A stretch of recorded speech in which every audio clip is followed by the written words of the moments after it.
Hey everyone, कैसे हो आप? आई होप सब कुछ बढ़िया चल रहा होगा। हम आपके लेके आ गए फ्लेम एम्पर का एपिसोड नंबर 139। पिछले एपिसोड में कई इंटरेस्टिंग चीज मौजूद थी। अगर आपने अभी तक उसे नहीं देखा है तो पहले उसे देख लीजिए। हम लगातार मेंबरशिप वीडियोस को अपलोड कर रहे हैं। अगर आप उनमें से जिनसे आगे आने वाले एपिसोड्स का वेट नहीं होता है तो डेफिनेटली सब्सक्राइब के साइड में दिए गए ज्वाइन बटन को दबा के आप हेल गार्डन की प्रीमियम कम्युनिटी का हिस्सा बन सकते हैं। सारे नॉर्मल मेंबर्स को देखने को मिलता है नेक्स्ट एपिसोड एक दिन पहले ही। वहीं पे इमोर्टल एम्पर या फिर उसे ऊपर वाले मेंबर्स हमेशा 2 एपिसोड्स आगे देख पाते हैं। ये तो रही आपको मेंबरशिप के बारे में बताने की बात। अब चलो पिछले एपिसोड का रिकैप किया जाए। पिछला एपिसोड 2 हिस्सों में बटा हुआ था। शुरुआत में जियान और शिनयान के बीच में बातचीत होती है। ये बात कर रहे थे म्यूइंग की आइडेंटिटी के बारे में। फिर अगले दिन की सुबह जियान मिलता है म्यूफंग से और दोनों लोग प्रैक्टिस अरीना में चले जाते हैं। लेकिन जियान का ट्रेनिंग ग्राउंड में एंटर करना ही हुआ था, उसका सामना होता है उस लड़की से जिसे अर्थ हॉल में लिटिल विच कहा जाता था और वो अर्थ हॉल के पैलेस मास्टर की सबसे छोटी बेटी होती है। क्योंकि जियान के से इग्नोर करने की वजह से वो भी गुस्सा थी। वो अर्थ हॉल के 5th सीनियर ब्रदर से जियान से बदला लेने के लिए बोलती है। फिर क्या वो हट्टा कट्टा बंदा जिसका नाम वांगचेन था, उसने जियान को उकसाना शुरू कर दिया था। और क्योंकि जियान ने भी कच्ची गोलियां नहीं खेली है, वो तुरंत ही उसके चैलेंज को एक्सेप्ट करता है और फाइनली उस वांगचेन की धुलाई शुरू हो जाती है। सारे डिटेल्स जानने के लिए आप देख सकते हो पिछले एपिसोड को। इन दोनों की बैटल के एंड में जब दोनों के अटैक्स एक दूसरे से टकराते हैं, जियान तो अरीना से बाहर आ जाता है लेकिन वो वांगचेन वहीं पे बेहोश हो गया था। चलो हम आगे की स्टोरी को जानते हैं। अगर आप नहीं चाहते हो कि इम्पोर्टेंट डिटेल्स मिस हो तो वीडियो को बिल्कुल लास्ट तक देखना। जब अरीना से बाहर आ चुका जियान लिंगजुआन के चेहरे के एक्सप्रेशन को देखता है, वो बिना हिचकिचाए अपने हाथों को झाड़ के बोलता है, डोंट वरी, वो सीरियसली इंजर्ड नहीं हुआ है, वो बस मेरे अटैक की वजह से अनकॉन्शियस हो गया है। उस लड़की लिंगजुआन का चेहरा एकदम फ्रस्ट्रेशन से भरा था। वो जियान की तरफ चिल्ला के बोलती, जियान तुम करने की क्या कोशिश कर रहे हो? इस तेज आवाज ने सभी के फोकस को अपनी तरफ खींच लिया था। वहीं पे जियान पॉइंट उठा के बोलता है, ओह मैंने क्या किया? मुझे नहीं लगता कि मैंने कोई रूल्स तोड़े हैं। जियान के चेहरे पे जब अब भी कंपोज्ड एक्सप्रेशन होता है, उसने लिंगजुआन के गुस्से को और बढ़ा दिया था। वो जियान की तरफ पॉइंट करके बोलती है, तुमने डेफिनेटली इस बैटल में किसी गलत तरीके का इस्तेमाल किया है। आफ्टर ऑल सीनियर ब्रदर वांग एक genuine mid stage 6 star 2 emperor level के एक्सपर्ट हैं। आखिर तुम्हारी बस एक अटैक का सामना करने की वजह से वो सीधा अनकॉन्शियस कैसे हो सकते हैं? ये सुन के जियान अपने सिर को हिलाता है। वो साय करके बोलता है, क्या मैंने सच में किसी ट्रिक का यूज किया है या मैं सच बोल रहा हूँ? ये उठने के बाद वांगचेन से तुम खुद पूछ सकती हो। और आज जहाँ तक बात है 6 स्टार 2 एम्पर की, और इस लेवल के एक्सपर्ट बस तुम्हारे अर्थ हॉल की प्रॉपर्टी नहीं है। ये सुन के लिंगजुआन अपनी फिस्ट को क्लेंच कर लेती है। ऐसा लगता है उसका गुस्सा फटने ही वाला हो। लेकिन जब वो जियान की स्ट्रेंथ के बारे में सोचती है, उसे अपने गुस्से को शांत करना पड़ता है। कुछ समय पहले उसे ऐसा लगता था कि जियान बस उसके लेवल का है, लेकिन अब जियान ने आसानी से उस वांगचेन को हरा दिया है, जो कि लिंगजुआन से भी स्ट्रॉन्ग होता है। जब जियान के शब्दों को दोबारा से रिकॉल करती है, वो कहती है 6 स्टार 2 एम्पर। जाने से उसकी आंखें शॉक से भर जाती है। वहीं पे जियान को उस लड़के से बात करने में कोई इंटरेस्ट नहीं होता है और मीफंग से कहता है, चलो यहाँ से चलते हैं। सीन वापस लौटता है लिंगजुआन की तरफ, जो कि अभी शॉक की वजह से वहीं पे जम गई होती है। उसके मन में बहुत सारे विचार आ रहे थे। वो उससे बोलती, जब जियान ने फैक्शन पवेलियन में एंटर किया था तब उसकी स्ट्रेंथ 4 स्टार 2 एम्पर लेवल की थी। भले उसका टैलेंट चाहे कितना भी एक्सेप्शनल रहा हो, तभी उसके लिए बस 5 सालों के कम समय में 6 स्टार 2 एम्पर के लिए स्टेज तक पहुंचना ये इम्पॉसिबल है। और मैं उसकी बॉडी में से किसी लाइफ और डेथ की पावर को भी सेंस नहीं कर पा रही हूँ। आखिर ये कैसे हो सकता है? जब वो इस बात की इम्प्लीकेशन के बारे में सोचती है, उसकी आंखों में डर दिखाई देने लगता है और उसे फील होता है कि शायद अर्थ हॉल के फर्स्ट और सेकंड सीनियर ब्रदर ही जियान का सामना कर पाएंगे। इससे पहले उसके दिमाग में और भी थॉट्स आ आते, उसके ध्यान को अपनी तरफ वांगचेन की आवाज गूंजती है। अभी वांगचेन की मुंह से कराने की आवाजें बाहर आ रही थी। जब लिंगजुआन वांगचेन की हालत देखती है तो उसका चेहरा एकदम हॉरिफाइड हो जाता है। वो देखती है कि वांगचेन का चेहरा एकदम लाल हो चुका है और जगह जगह पे उसकी त्वचा फूल गई है। वो वांगचेन से कहती है, आखिर जियान ने तुम्हारे साथ किया क्या? क्योंकि जियान भी यहाँ से जा चुका था।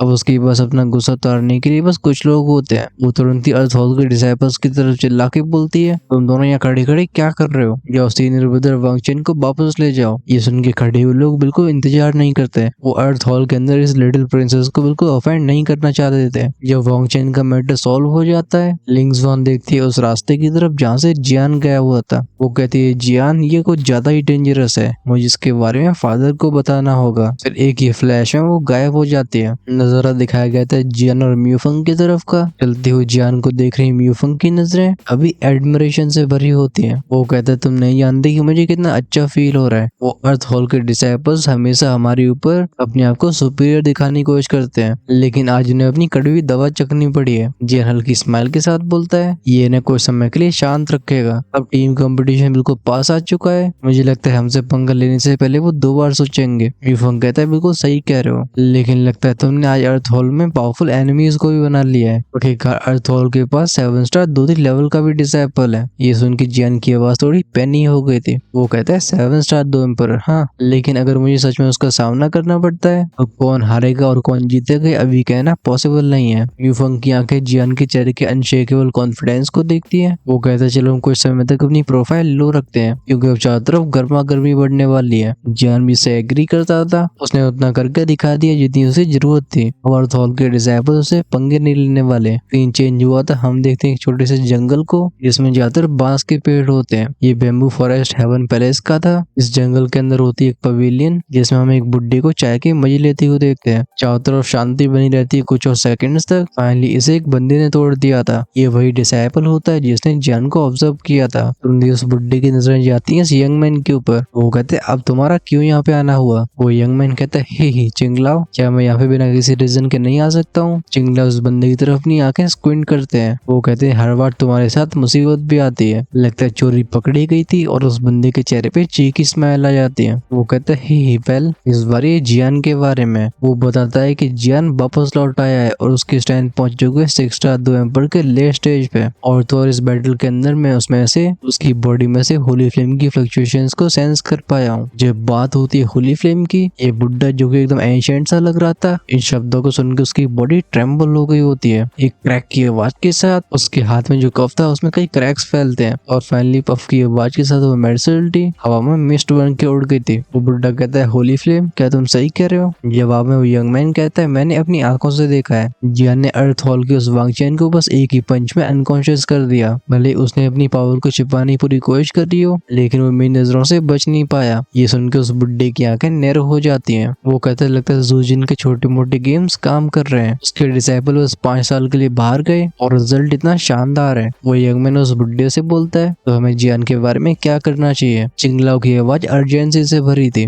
वो कहते हैं तुम्हें अभी उस पर ध्यान नहीं देना चाहिए, मैं जूजिन से पर्सनली डील करूंगा। वो जहाँ तक बात रही टीम कंपटीशन की, अब समय आ गया जब हेवली टेम्पल्स के बाकी के 6 डिसाइपल्स रियल एक्सपीरियंस को हासिल करना शुरू करें। ये सुन के वो बंदा हेजिटेट करता है। वो पूछता है लेकिन कंपटीशन? रिप्लाई में बुड्ढा अपने सिर को हिलाता है। वो कहते हैं अब उनके लिए फैक्शन पवेलियन में कुछ खास सीखने को नहीं रह गया है, इन्हें अपने रास्ते खुद ढूंढने होंगे। ठीक है तो मैंने घोस्ट रियल्म लेकर जाओ, ये उनके लिए एक अच्छा ट्रायल होगा। ये कहती है हम उस बुड्ढे को हवा में मिलते हुए देखते हैं। वो किसी धुएं की तरह गायब हो गया था। रह जाता है तो वो बंदा जो काफी गहराई से सोचने के बाद बोलता है जियान, मुझे लगता है अब इसकी स्ट्रेंथ बर्निंग एसेंस पवेलियन के डिसाइपल्स में टॉप 5 में पहुंच चुकी होगी। इतना कहने के बाद उसकी आंखों में एडमिरेशन और रिग्रेट फ्लैश हुआ था। उसका अगला सवाल खुद के लिए था। वो कहता है क्या सच में मेरा हेवन पैलेस को ज्वाइन करना एक अच्छी चॉइस थी, या मैं कुछ और अच्छा चुन सकता था? धीरे धीरे और भी दिन पास होते हैं। इस समय के दौरान जियान और उसके कंपेनियंस अपने समय को 5 बैम्बू हाउस के अंदर ही व्यतीत करते हैं। ओकेजनली ये सभी डिस्कशंस के लिए इकट्ठा हुआ करते थे, जहाँ कल्टीवेशन टेक्निक और स्ट्रेटजी के बारे में बात हुआ करती थी। एक दूसरे के साथ अपने अनुभव को साझा करने की वजह से सभी अपने अपने फील्ड में इम्प्रूवमेंट नोटिस करते हैं। बस बात ऐसी होती है कि इन कन्वर्सेशन में बस एक व्यक्ति एब्सेंट होता है। ये होती है म्यू यिंग। जब से वो आखिरी बार म्यू यिंग से मिला था तब से ऐसा लगता है उसका फिगर कहीं गायब ही हो गया हो और उसकी बस सोल पावर को ही सेंस कर पाता है। जियान मनी मन में कहता है क्या वो सच में दूसरी रेवोल्यूशन का सामना करने की तैयारी कर रही है? वो लगातार म्यू यिंग के कमरे की तरफ देखता है। ऑल्दो जियान के अंदर क्यूरियोसिटी काफी ज्यादा थी, लेकिन वो तब भी उसे डिस्टर्ब नहीं करता। वो सीधा अपने कमरे में लौट के अपने शरीर की होली फ्लेम को और भी अच्छे से समझने की कोशिश करता है। हर दिन की कल्टीवेशन के साथ जियान का होली फ्लेम के ऊपर कंट्रोल और भी अच्छा होता जा रहा था। तभी से बार बार म्यू यिंग की चिंता होती थी और ये जियान के गले का कांटा बन चुका था। जियान अपने सिर को हिलाते ही बोलता है कि वो सच में ऐसा कर रही है? खैर ये राज भी लंबे समय तक राज नहीं रहता है। सीन दिखाया गया था म्यू यिंग के कमरे का। इस कमरे में इंटेंस फ्लक्चुएशंस फैली होती हैं। हमें एक टेरिफाइंग अजर फ्लेम दिखाई देती है जो किसी दिल की तरह धड़क रही होती है। हम इस फ्लेम के फायरी और के अंदर से एक आवाज को सुनते हैं। ऑफ कोर्स ये आवाज थी म्यू यिंग की। वो कहती है ब्रदर, ये होली फ्लेम क्रिस्टल मुझे यहाँ तक लेके आया है, जिससे मैं जान पाई हूँ कि तुम ज्वाले रॉयल फैमिली के अंदर हो। तुम चिंता मत करो, मैं इस कॉम्पिटिशन में अपने पूरे एफर्ट्स को लगाऊंगी और फिर मैं आऊंगी आपको बचाने को। अभी म्यू यिंग की जेंटल आंखों में एक अलग स्तर की डिटर्मिनेशन दिखाई दे रही होती है और फिर से होली फ्लेम क्रिस्टल को ऑब्जॉर्व करने लगती है। ऐसा लगता है जैसे म्यूइंग देख पा रही है कि उसका आगे का रास्ता कैसा होगा और वो उसके लिए खुद को तैयार कर रहे थे। फंक्शन पवेलियन के किसी और जगह पे हमें जूला को गुनगुनाते हुए दिखाई देते हैं। जिस मोमेंट में जियान फंक्शन पवेलियन के अंदर अपीयर हुआ था, जूला का पूरा फोकस उसके ऊपर था। वो जियान की पूरी ड्रामेटिक ट्रांसफॉर्मेशन को ऑब्जर्व कर रहे थे। जूला की आंखें एकदम प्राइड और एनवी से भरी होती हैं। आसमान की तरफ देख के बोलते हैं, लड़का सच में मेरी एक्सपेक्टेशन से आगे चला गया है। ये डेजर्ट माउंटेन रेंज जूला के द्वारा दिया गया जियान के लिए एक टेस्ट था। वो जियान के ग्रुप को एलियन इविल रेस के खिलाफ प्रिपेयर करना चाहते थे, लेकिन जियान के अनपेटेड लक और टैलेंट की वजह से वो होली फ्लेम को हासिल कर पाया है। ऑनेस्टली जूला ने भी कभी सोचा नहीं होता है, जब जूला कुछ सोच रहे होते हैं तभी इस कमरे में रिपल अपीयर होती है। वो तुरंत अपने थॉट से बाहर आके बोलते हैं, बाहर आओ। तुरंत उनके सामने का स्पेस डिस्टॉर्ट हुआ था। अपीयर होने वाले और कोई नहीं बल्कि वही चिंगला होते। चिंगलाओ कहते हैं, मैंने सब कुछ सुन लिया। उनके चेहरे पे होती है एक स्माइल। जूला अपने कमरे की इंस्क्रिप्शंस की तरफ इशारा करके बोलते हैं, मैं जानता हूँ कि तुम मेरी जासूसी कर रहे होगे, लेकिन ध्यान से कहीं तो मेरी फॉर्मेशन को ट्रिगर न कर दो, क्योंकि तो तुम्हारी 9 स्टार दूध की कल्टीवेशन भी तुम्हें बचा नहीं पाएगी। चिंगलाओ कहते हैं, तुम हमेशा चालाकी करते हो। इवेंचुअली वो जूला के सामने की सीट पे बैठ जाते हैं। दोनों के बीच में बातें और भी डीप होती जाती हैं। एल्डर जू ने बताए थे जियान के ऊपर अपने थॉट्स, और चिंगलाओ ध्यान से सुनते हैं। जूला कहते हैं, लड़का सच में हेवली पैलेस के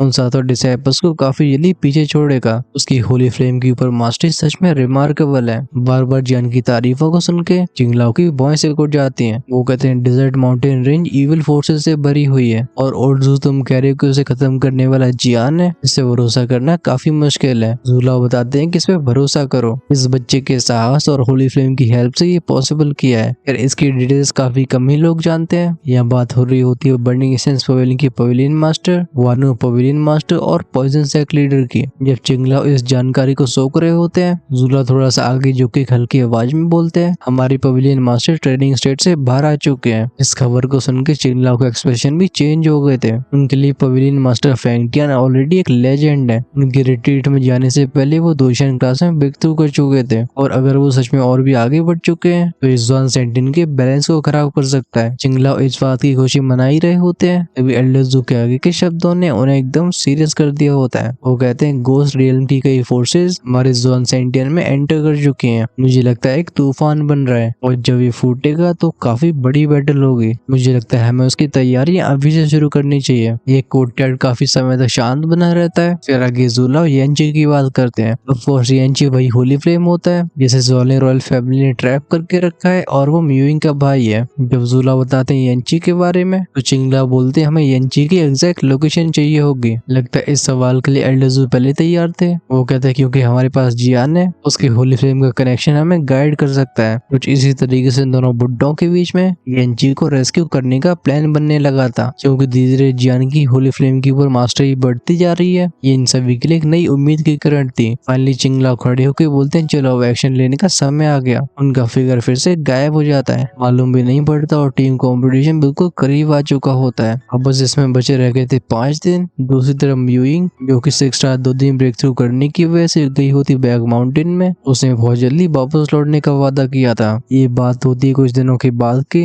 आज जियान फिर से जल्दी उठ के अपनी फ्लेम को रिफाइन करने फोकस करता है। अगर वो कंपटीशन में सच में अपनी पीक कंडीशन में परफॉर्म करना चाहता है तो उसे फ्लेम के फ्यूजन की पावर जरूरत होगी। जब सूर्य की पहली किरण इस वुजुजू यानी कि 5 बेम्बू हाउस के ऊपर पड़ती है, एक बंदा इसके सामने अपीयर होता है। वो जियान की टोली के घर के बड़े दरवाजे को देख के बोलता है, मुझे लगता है ये वही जगह होनी चाहिए। बिना हेजिटेशन के वो अंदर घुस गया था। वो कहता है, एक्सक्यूज मी, क्या जियान यहाँ पर रहता है? अंदर से जियान की स्पिरिचुअल स्ट्रेंथ ने पहले इस बंदे को सेंस कर लिया था। वो अपनी भौं उठा के बोलता है, लगता है ये मेरी तलाश में है, लेकिन ये मुझे क्यों खोज रहा है? वो सेंस कर पाता है इस बंदे की स्ट्रेंथ है 5 स्टार 2 डी के मिड स्टेज पे। भले ही उसके लिए कोई खतरा ना हो, तब भी जियान एकदम सावधान रहना चाहता था। कुछ पलों के बाद जियान फाइनली अपने कमरे से बाहर आया था। वो इस मेहमान की तरफ देख के बोलता है, मैं जियान हूँ। जैसे इस बंदे की नजरें जियान के ऊपर जाती हैं, ऐसा लगता है उसकी आंखों में तो लाइट बल्ब जल गए हो। वो एक्साइटमेंट से भरी आवाज में कहता है, सीनियर ब्रदर जियान, आप सच में ह्यूमन हॉल के राइजिंग स्टार हो। मैंने सुना है आपने अर्थ हॉल के 5th सीनियर ब्रदर को बस एक ही मूव में बेहोश कर दिया। वाह, आपकी ये परफॉर्मेंस हम सभी के लिए इंस्पायरिंग है। इस बंदे के मुंह से बाहर आई लंबी चौड़ी तारीफों को सुन के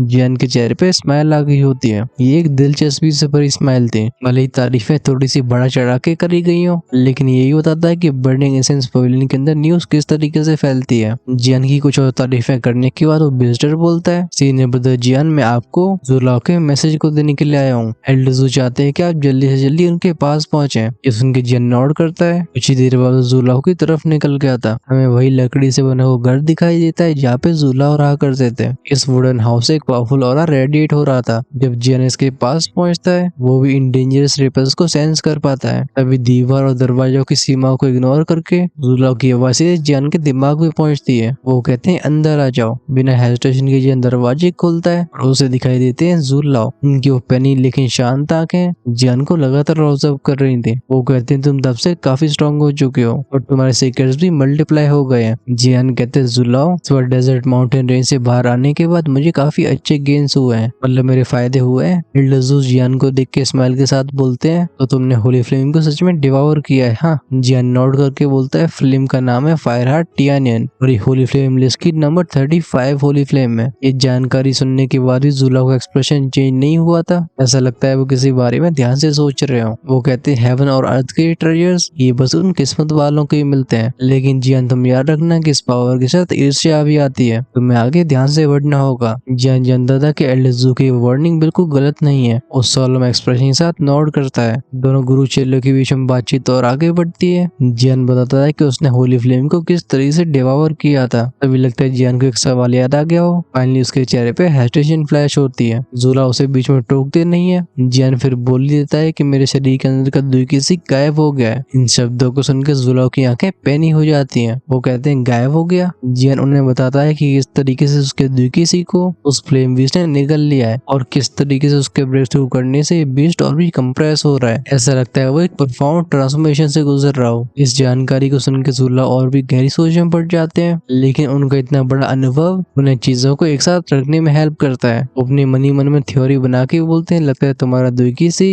एक यूनिक एवोल्यूशन से गुजर रहा है। मुझे लगता है तुम्हारी दुईकीसी के अंदर का वो फ्लेम बीस्ट बहुत ही एक्स्ट्राऑर्डिनरी पोटेंशियल को रखता है। जब तुम 9 स्टार 2D लेवल तक पहुंचोगे तब इसके फायदे और साफ हो जाएंगे। तो एल्डर जू जियान को कल्टीवेशन के और तरीके बताते हैं। धीरे धीरे जियान को भी और शांति महसूस होती है। वो समझ जाता है कि उसे अब कोई जल्दबाजी करने की जरूरत नहीं है। तभी जियान को एक परेशानी नजर आई थी और उसके चेहरे पे होता है ऑकवर्ड एक्सप्रेशन। वो कहते हैं एल्डर जू, मैं पहले 6 स्टार 2D लेवल को क्रॉस कर चुका हूँ, लेकिन तब भी मेरे शरीर के अंदर कोई लाइफ और डेथ एनर्जी नहीं है। तब तक जुला स्माइल के साथ जियान को चीजें एक्सप्लेन कर रहे थे, लेकिन इन शब्दों ने उनके चेहरे की हवा को पूरी तरीके से बदल के रख दिया था। वो जियान से पूछते हैं, तुमने क्या बोला? जियान अपने सिर को हिला के बोलता है, मैं कई बार चेक कर चुका हूँ, लेकिन मेरी बॉडी के अंदर कोई भी लाइफ और डेथ ऑरा मौजूद नहीं है। भले जियान ने खुद कंफर्म किया हो, लेकिन ये शब्द जुला को भरोसा नहीं दिला पाते। वो कहते हैं, समखना 6 स्टार 2D ब्रेक थ्रू करने का मतलब ये होता है तुम लाइफ और डेथ ऑरे को पोजेस करने लगोगे, और इस सच्चाई को सब जानते हैं। अगर कुछ पूरी तरीके से अनकन्वेंशनल कल्टीवेशन मेथड्स को छोड़ दिया जाए तो इस नियम को कोई बदला नहीं जा सकता है। ये सुन के जियान कंफ्यूज टोन में बोलता है, स्पेशल कल्टीवेशन मेथड। जुला नोट करके बताते हैं, हाँ, ये यूनिक कल्टीवेशन टेक्निक्स जिन्हें कुछ रेसेस प्रैक्टिस करती है वो इस दौड़ का हिस्सा नहीं होते। इनमें से कुछ कल्टीवेशन टेक्निक्स पूरी तरीके से फिजिकल स्ट्रेंथ पर रिलाई करती हैं और कुछ टेक्निक्स का यूज होता है सोल्स को डिवावर करने में।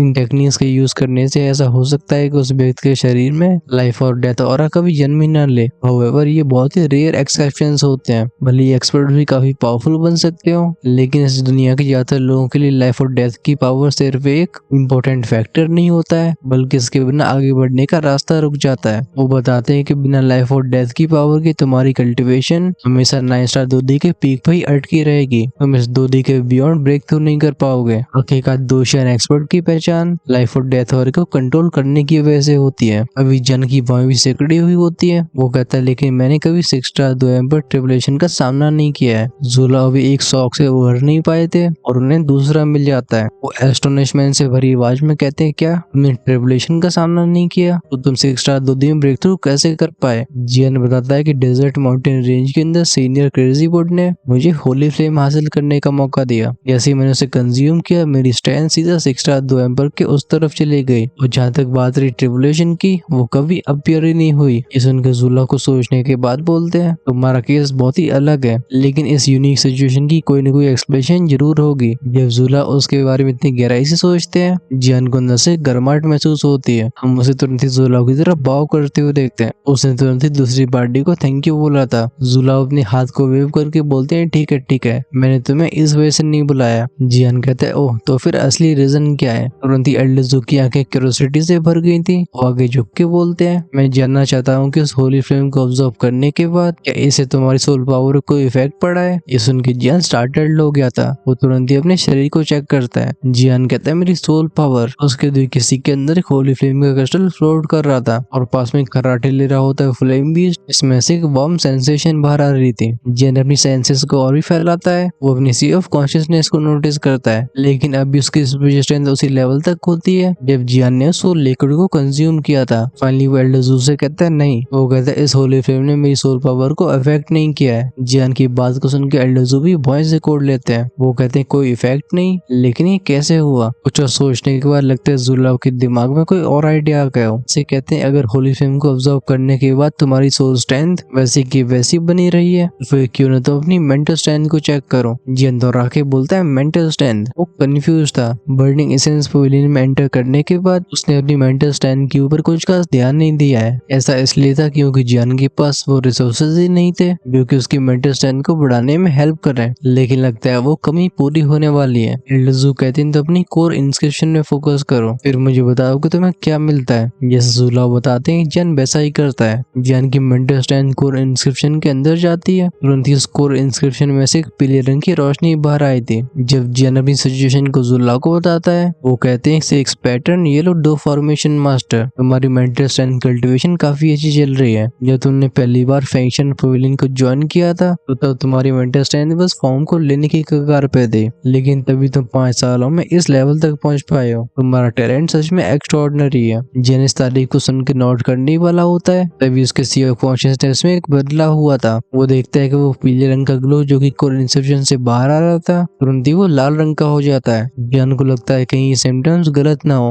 वो तुरंत ही बताता है जुलाव को, लेकिन ये सुन के जुलाव का चेहरा जो रिएक्शन दिखा रहा था वो जियान के पूरी तरीके से अनएक्सपेक्टेड होता है। जुलाव की आंखों में एक्साइटमेंट भर जाती है। वो तब भी कहती है कैसे पॉसिबल हो सकता है। जियान कहता है आखिर हो क्या रहा है। एल्डरजू बताते हैं कि तुम रेड डो फॉर्मेशन मास्टर लेवल तक पहुंच चुके हो। ये लाल रंग की रोशनी फॉर्मेशन के लाइफ और डेथ एसेंस को रिप्रेजेंट करती है। दो फॉर्मेशन मास्टर यहाँ तक पहुंचने के बाद सपने ही देखते हैं और तुम इसे इतनी जल्दी पूरा कर पाए हो। हालांकि उनकी बात से जियान को मालूम पड़ गया था कि अच्छी चीज है, लेकिन तभी उसे इसके इस्तेमाल के बारे में पता नहीं होता। जियान कहता है आखिर इसका क्या यूज है। एल्डरजू रिप्लाई करते हैं, वो कहते हैं इसका मतलब ये है कि तुम्हारा रास्ता नॉर्मल नहीं है। तुम्हारे स्पिरिचुअल स्ट्रेंथ, सोल स्ट्रेंथ और दुखी का यूनिक कॉम्बिनेशन एक शानदार ब्रेक थ्रू की तरफ ले जा सकता है। अगर तुम इस मेंटल पावर को पूरी तरह से समझना चाहते हो तो तुम्हें अपने कदम काफी ध्यान से आगे बढ़ाने चाहिए। लगता है एल्डरजू ने जियान को कुछ ज्यादा ही मोटिवेट कर दिया था। वो चमकती हुई आंखों के साथ जुलाव को थैंक यू बोलता है। एल्डरजू स्माइल के साथ बोलते हैं गुड, लेकिन याद रखना है कि तुम्हें अपने शरीर के इन बदलाव के बारे में किसी और को नहीं बताना है, क्योंकि वो लोग जो तुम्हें नुकसान पहुंचाना चाहते हैं उन्हें अगर मालूम पड़ता है तुम्हारा आखिर किस लेवल का पोटेंशियल है तो वो तुम्हें गिराने के लिए किसी भी कीमत पर जाने के लिए तैयार हो जाएंगे। जियान नोट करके बोलते हैं मैं बिल्कुल इसका ध्यान रखूंगा। फाइनली जियान मुड़ता है 5 बैम्बू हाउस की तरफ। जाते हुए जियान के फिगर को देख के जुलाव की आंखों में एक एडमिरेशन और चिंता से भरा एक्सप्रेशन फ्लैश होता है। वो मनी मन में कहते हैं ये लड़का सच में एक्स्ट्राऑर्डिनरी है, लेकिन ऐसे शानदार लोगों को इतने कठिन इम्तिहान भी देने पड़ते हैं। मैं उम्मीद करूंगा कि तुम बीच में नहीं रुकोगे। ऑफ कोर्स ये उम्मीद तो हम सभी भी कर रहे हैं, इससे स्टोरी कभी बोरिंग ना हो। लेकिन उससे पहले आप कमेंट्स में लिख के बताओ कि आपको एक्सप्रेशन कैसी लगी है, जिससे हम फ्यूचर में आने वाले कंटेंट को और भी इम्प्रूव कर सकें। अगर आपने अभी तक चैनल को सब्सक्राइब नहीं किया है तो डेफिनेटली नीचे दिखे रेड बटन को दबा के आप हमारी हेल्थ गार्डन फैमिली का हिस्सा बन सकते हो, जहाँ पे हम हर रोज नए एपिसोड को रिलीज करते हैं। अगर आप नेक्स्ट एपिसोड को आज ही देखना चाहते हैं तो ज्वाइन कर सकते हो चैनल की मेंबरशिप को, जो कि आपको सब्सक्राइब बटन के साइड में मिल जाएगी। इसी के साथ हम करते हैं वीडियो को यहीं पे close. Until then peace out.